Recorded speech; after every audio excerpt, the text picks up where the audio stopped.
comment ça marche brièvement au niveau de l'informatique. Au lieu d'avoir une informatique centralisée, jacobinisme informatique et girondinisme informatique, c'est la même chose, même débat. On a une informatique distribuée. C'est quoi une informatique distribuée? Dans une zone comme l'Île-de-France, vous avez des millions de microprocesseurs et des millions de mémoires. Les millions de microprocesseurs ont des temps de calcul qui sont inexploités. Et les millions de mémoires ont des capacités mémoire inexploitées. Et donc, chaque ordinateur peut échanger des programmes, des tâches, des données. Et donc là, on a l'outil qui permet de réaliser une division par 4 de l'impact automobile, de la pression spatiale. Et là, j'en viens aux 10 projets. Il n'y a pas un seul scénario qui a envisagé une Île-de-France avec 4 fois moins d'automobiles. Si vous redistribuez à vous, architecte urbaniste, un espace considérable, et vous en feriez bien quelque chose. Donc j'ai écrit un email à Roland sur ce sujet il n'y a pas longtemps, plusieurs, et puis j'ai déposé une motion en allant voir l'exposition.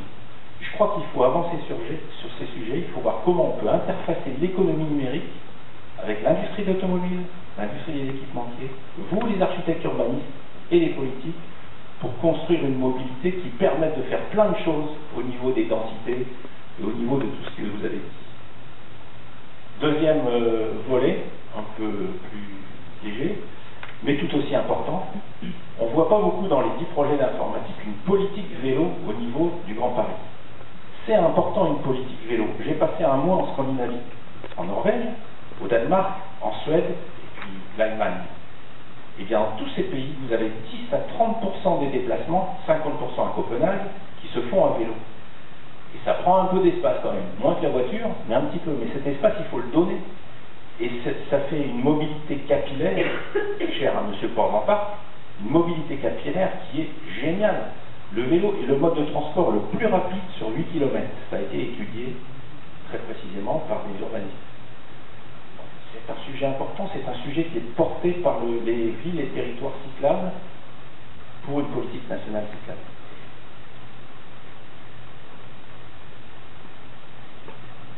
$1 million, s'il vous plaît.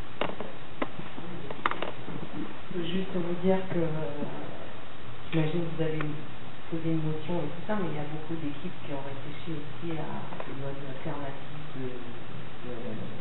de promenade, nous bien sûr vélo. Ce qu'il faut savoir, c'est qu'on était tous projetés quand même dans une après Kyoto. Donc l'idée qu'il y ait moins de voitures, l'idée qu'on mette l'accent sur des transports communs ou publics ou douces, c'était un peu un acquis pour toutes les équipes. Je pense qu'on n'a pas cherché la manière, le moyen d'y arriver, parce que c'était pas peut-être notre sujet principal, mais c'était effectivement dans l'optique d'une réduction des émissions des gaz à effet de serre, de CO2, donc le tout était effectivement, les réflexions sur le Grand Paris étaient toutes axées sur une métropole avec moins de voitures, avec une manière de se déplacer moins onéreuse au niveau climat. Ma question est de dire maintenant, travaillons ensemble.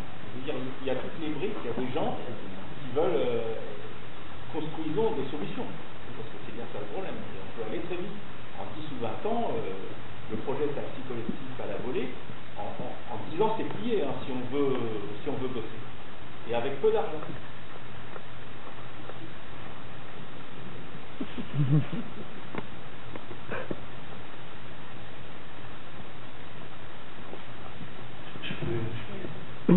En fait, je voulais juste, c'est une question un peu innocente parce que je suis pas du tout, architecte ni urbaniste. C'est une petite explication de texte dont j'ai besoin pour comprendre un petit truc. C'est la densité ou la capacité, je sais plus comment vous appelez ça. Parce que moi j'habite un de ces grands ensembles à Saint-Denis justement, et vous dites que ça c'est pas ça la densité. Voilà, donc vous dites ce que n'est pas la densité. Bon, moi je croyais que j'étais dans un truc un peu dense. Donc si vous pouviez expliquer un petit peu ce que c'est la densité ou comment on fait de la densité dans la ville. Voilà, moi j'avais besoin.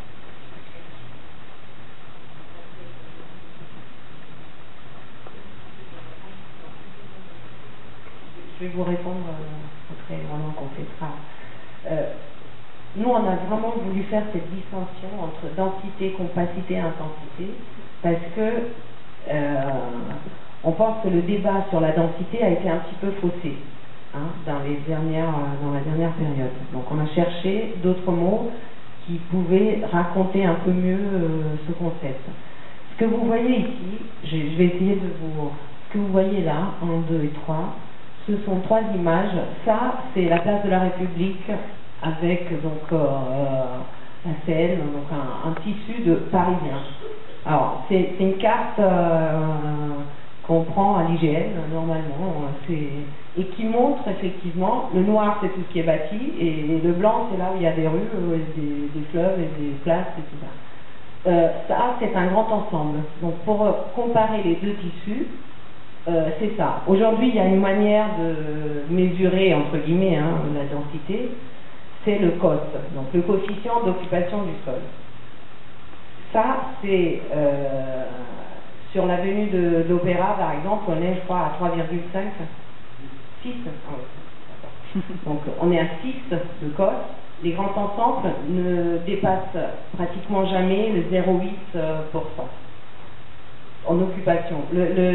En fait, le COS, c'est le coefficient d'occupation du sol entre la surface au sol et le bâti qui est construit. Et je pense que ça peut vous aider à comprendre que quand vous êtes dans un grand ensemble, effectivement, le sentiment que vous avez, c'est une forte densité parce qu'il n'y a pas de rue tracée, il n'y a pas, tout n'est pas, il manque ça manque de repères, parce que vous êtes tout le temps confronté de manière frontale au bâtiment.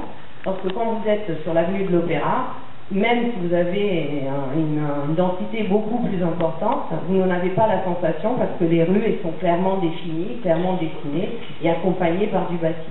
Donc la différence entre le ressenti de densité et la densité réelle, c'est un peu ça. Peut-être ajouter, je ne sais pas si on a une photo. On voit